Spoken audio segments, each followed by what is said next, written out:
Welcome back to Hammer D20. I'm Steven. We got Chris, my buddy from university and everything else, whatnot, who him and I have chatted in the past about films, media, and kind of everything in between. And today's episode, we figured kind of like do a bit of like this loose idea of almost like the films in 2023 as a whole and how like kind of the industry worked together and did its own thing, and then like how things are going positively and negatively. Hey Chris, welcome to Hammer D20. I think we're gonna name this our little thing something else though. Yeah, no, that's great. Thank you so much for having me on. This is gonna be awesome. Yeah, no problem. So I got the paper. It's just the films that I've kind of like listed off that I was looking at. I'm like, those are films that came out, and I guess kind of almost like a preemptive to even like starting any of this. What was your opinion of the films so far in 2023? So far in 2023, well, I mean, we say so far, but it's actually over as we speak. So yes, that's it. We're getting all the films that's it. that we're going to get. These are the films. They are the films that exist. This year, from what I saw, there were not that many like total train wrecks, I want to say. Mm-hmm. From what I saw, like I have heard, you get the opinions of everyone else out there. And there are definitely some films that sound like they might be train wrecks from what's out there, but I feel like I was selective in what I went to see and what I was able to stream at home. Yeah. And in that respect, I did not really come across anything I would say was horrible, but I also did not come across that many that I would say were great. Yes, exactly. I was thinking exactly that. Like when you came to me with this idea, I was thinking like, last year there were, to me, like 6 films that could have won the Oscars any other year. Like Everything Everywhere All at Once is probably one of my top 3 favorite films. But then Banshees of Inisherin came out, and that film was like a 10 out of 10. And it was like, those are like polarizing films on opposite ends of the artistic scale, I would say. Like one is a billion things happening, and one is a slow crawl through an Irish village. But it's just like all character development in their own opposing ways. It seemed like people were like, either they loved one and hated the other, or vice versa. But then there was also Tar. Then there was also like, I hope Elvis never ever would win in any year. But that film wasn't bad. I mean, it's interesting you say that. I saw Elvis as well. I saw all the films you just mentioned actually from last year. Yeah. Elvis, like it was Baz Luhrmann, I think was the director. He has a style that's controversial. But the biopic genre, if you want to call it a genre, is very popular right now. And I feel like those types of movies come out around, award season. Yes. And they're like, maybe we can scoop up some with a well put together, poignant biopic type of film. And I did actually, I would say of the films that I saw this year, 4 of them were biopics. Yeah. The one I watched twice I did a whole review about it last year, was Blackberry. Did you watch Blackberry? I didn't catch Blackberry, no. What did you think of it though? I really liked it. Similar to kind of Banshees of Inisherin, slow paced in a lot of ways. And the humor was very like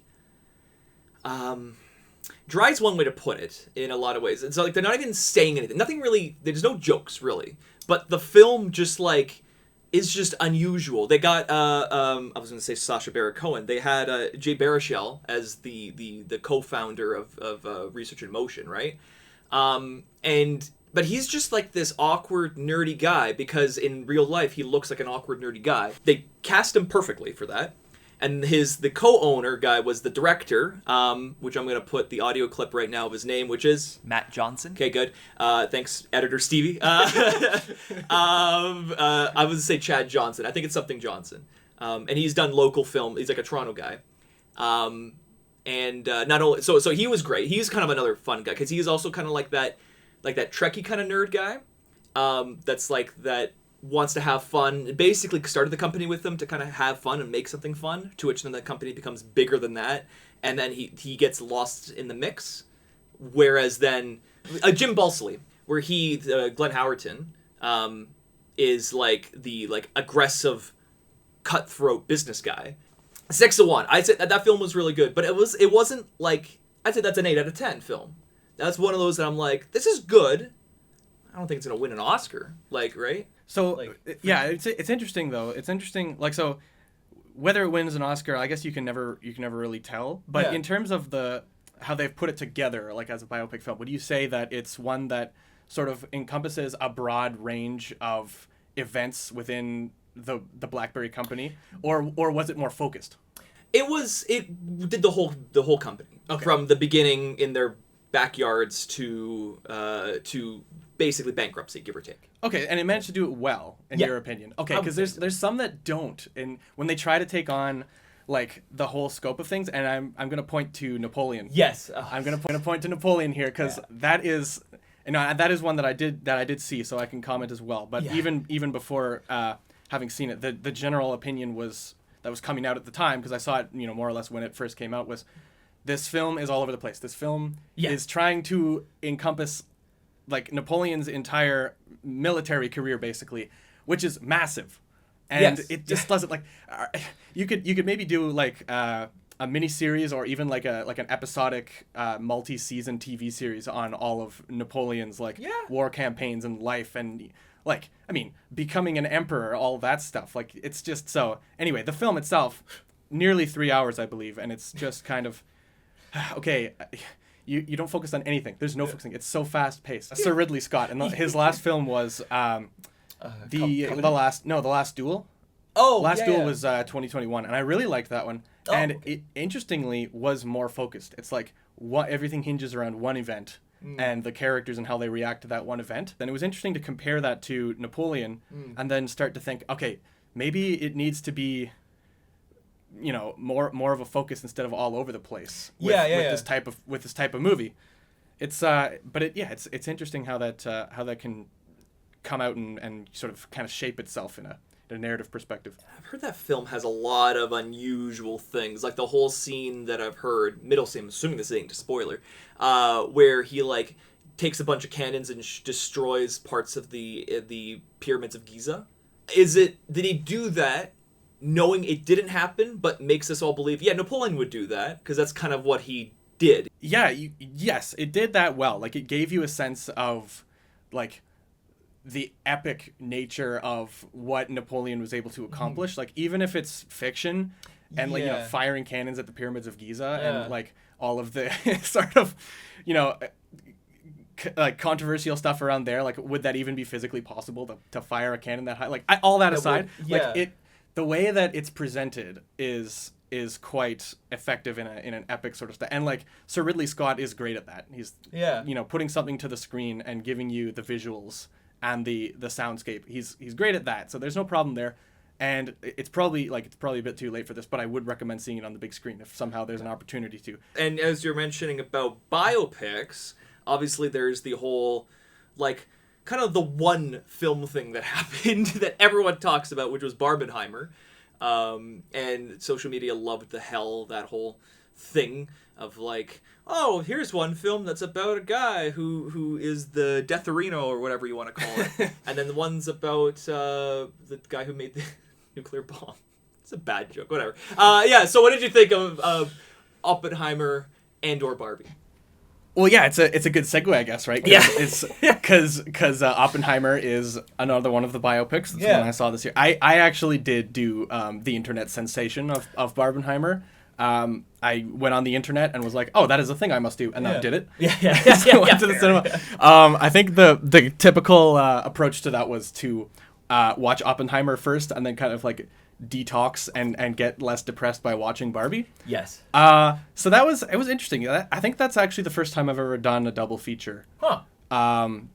Just because, like, I guess I've never thought to do that. Like, I was like, oh, well, that going to the cinemas, you see one film. Yes. It's kind of just was out of my my scope of imagination, I guess. But yeah, double features, like, it's kind of fun, you know. Like you basically end up spending the day, and you go into the wherever you go into the cinema, and it's kind of like, oh, this is gonna be my my home for the day. Like, you come out into the lobby, depending on how much time is there between the two films, and and you hang out, and you hopefully you've gone with family or friends, and it's very interesting. And this one kind of just materialized, I think, out of the juxtaposition of the two, right? Like as you're saying, they're like Oppenheimer is a lot more of the here's what happened, because that's, you know, when you're telling a more or less true story, or at least based on a true story, historical figure, all that, it's like, okay, here's what it is, and here's what we're telling about. The ultimate goal of the film is to tell more or less a story that's happened, whether they get it right or not. But Barbie has all of this you know, creative license to just tell whatever and show whatever. And one of the strengths of that film, I think, was definitely the cinematography and the sets. Like visually, it's like, wow, there's so much to take in here. It's like how everything looks plastic because it's supposed to be Barbie land, but then it's like actual humans acting within the scene.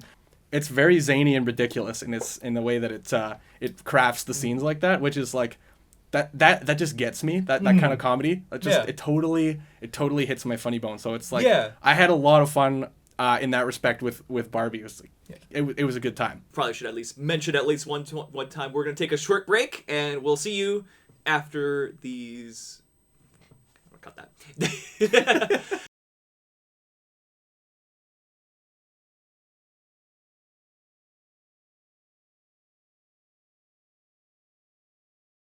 Welcome back to this episode. We're kind of doing a bit of like a year in review of the films we'd seen, the films we've analyzed in a way. This is my guest, Chris. Chris and I are going to try to, you know, make this more of a thing, so that it's not just like a one-time, hey, bye, Chris. See you later. Get out of here. Yeah, get out. And think 6-1. So we just finished talking about the Barbenheimer kind of combination of films. Those were you would say either of those films could potentially be Oscar nominations. Yeah, and we have just come out of the Golden Globe Awards as well. Okay. So if that's any hint as to what we can expect, I think, like, I didn't follow it in any sort of detail, but you hear the highlights, and I think Oppenheimer came away with at least one, probably multiple of the awards. I don't know, like up for Best Picture. It could be like it could be. There's no definite film that I'm looking at that I'm like, oh yeah, easy. Like, yeah, that's another, to me, 8 out of 10 that I'm just like, okay, like, yeah, I'm into it, but like not like, oh my god, like it really spoke to me. The other films that I'd seen or I'd felt of in terms of Oscar noms that I was thinking, or at least hearing a lot about, the first one is Saltburn. And the second one was The Holdovers. I think we discussed before. Have you seen both of those? I have not seen The Holdovers, although that was one. It was frustrating because it's just come out recently. Yes. And I can only get to the cinema so often. Yes, yeah. And I wanted to. Yeah, that's okay. Yeah. So I'll talk about The Holdovers. Okay. Sounds good. Yeah. But Saltburn, you've seen it. I have seen Saltburn. Okay. Yes. And your opinion? It's a difficult situation. Perfect. I think. Yeah. Good. I don't like it. Okay. Well, that's yeah. I want to say, like, if I have to say yes or no, Yeah. then I'm saying no. Yeah. Like it's got some stuff there. Like it's not a train wreck. Like I was saying, there's no. I haven't seen any train wrecks this year. I guess I haven't seen the Little Mermaid remake. So. Yeah. I would even say that film's just like, I mean, other than the Scuttlebutt song, I can't think of really anything that's that horrible in that movie. Yeah, I know. It just got bad press. Okay, yeah. Like, I don't want to give Disney money for those. Yeah. And so I'm like, okay, when I saw Saltburn, I'm like, oh, you know, maybe this is some poignant this and that. Everyone's talking about it. Look at the cover. It looks like it's going to be a thing. The name, the director, everyone who worked on that film found a chemically condensed means of making a film that's like, oh, maybe this would be the Oscar thing. And like the name is ambiguous enough that you're just like, what does that mean, right? Sorry to interrupt. Yeah, I'll just jump in there. Yeah. The name, especially when you like don't look up anything about the film, you go in blind. You're like, okay, so like, is it sci-fi? salt burn. Like if you're thinking about it literally, like, Yeah. A salt burn. Like is it like it's like rubbing in salt into a wound kind of thing? Like that Yes. expression. Like what could this possibly be about? And it is interesting to go into that film without knowing anything because then you get that kind of like what the heck Yes. kind of reaction when you Yeah. So without going into spoilers, like there's some really what the heck stuff that Yes. that happens in that film. There's many moments where you're just like, okay. Yes, yeah. The film, in a lot of essences, again, without too many spoilers, is the very much, and a lot of times, a critique of like opulence, excessive rich opulence, in a lot of ways. Doesn't exactly seem like it when you first start the film, but you kind of get into it, get this, and you get the way how Oliver, main character, Barry Keoghan, Yeah.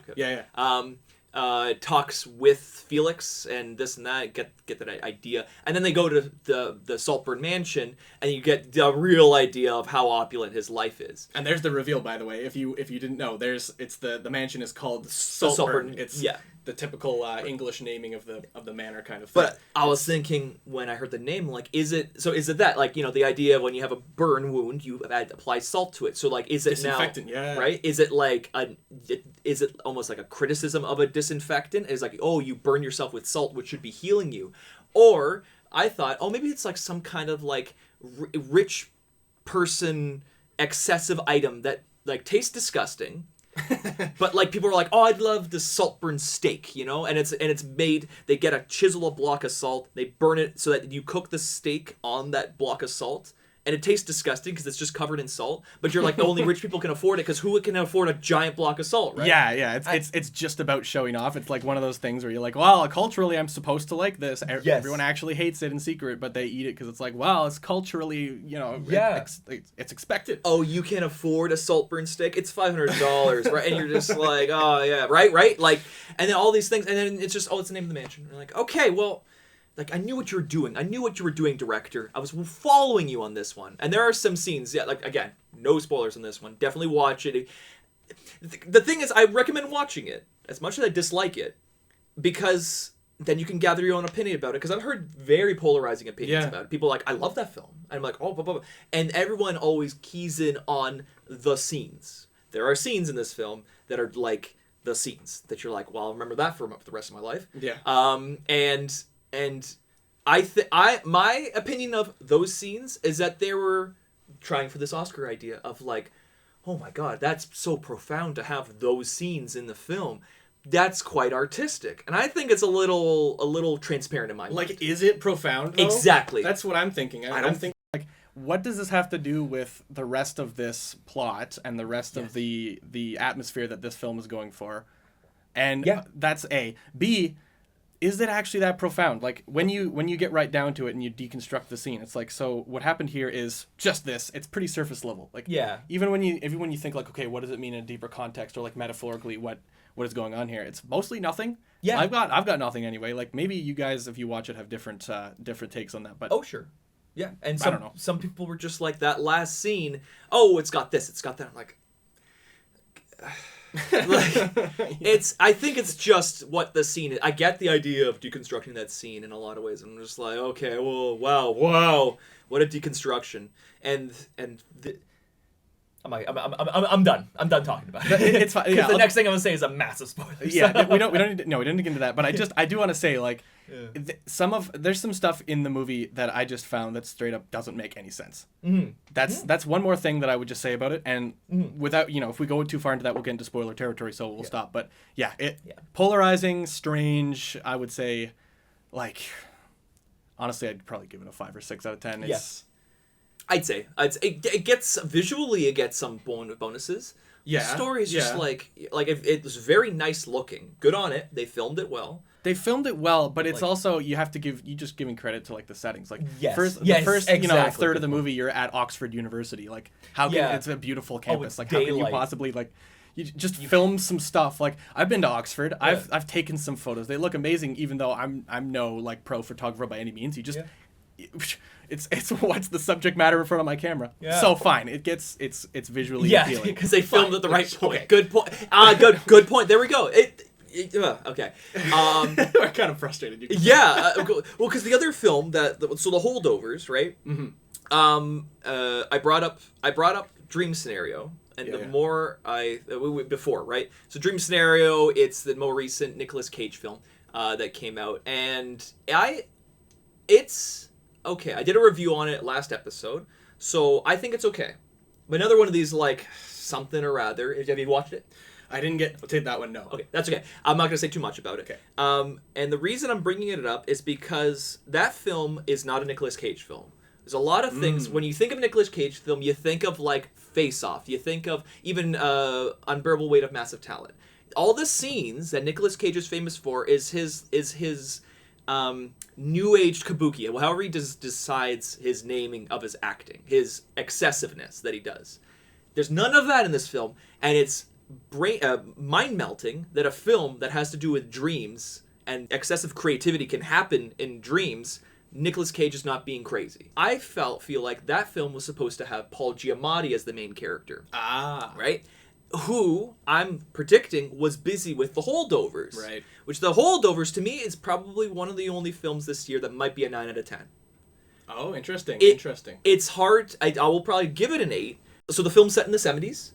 And it's about a teacher at a boarding school who's a massive jerk. No one likes him, but he's very strict. He's an ancient history teacher who basically chastises kids for not being perfect.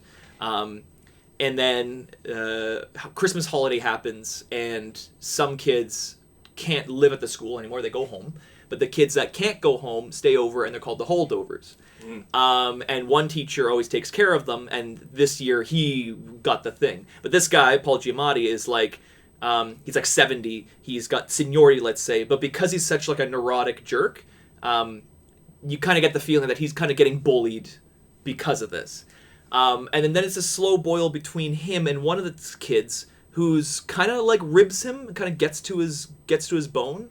But then starts realizing, oh, this guy's like me in a lot of ways. And it's this now generational gap between this guy who's like 18 and the 70-year-old who both realize they're both they're the same person. And now he basically starts leading him on the road of, to be like, I see the mistakes I've made in my life. I don't want you to make the same mistakes. That's like right here on my list of stuff to get to. That's one that I really wanted to see. I saw the trailer. Yeah. I think it was when I was seeing Napoleon. That came up as one of the trailers, and I was like, oh yeah. Yeah. That looks like because I don't. Like you said, it was slow. Yeah. I don't mind that. I actually gravitate more towards the slow-paced films, like Banshees of Inisherin. We mentioned that, very slow, but I actually really love that, and it's more atmospheric. It allows for the film to breathe more. Yes. You get longer with each scene. You get longer with each character, and I actually much prefer that. Yeah.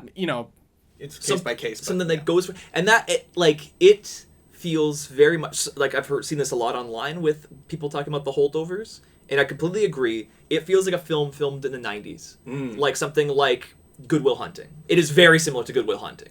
And Good Will Hunting is a classic already. Yes, exactly. Great films that came out of the 90s.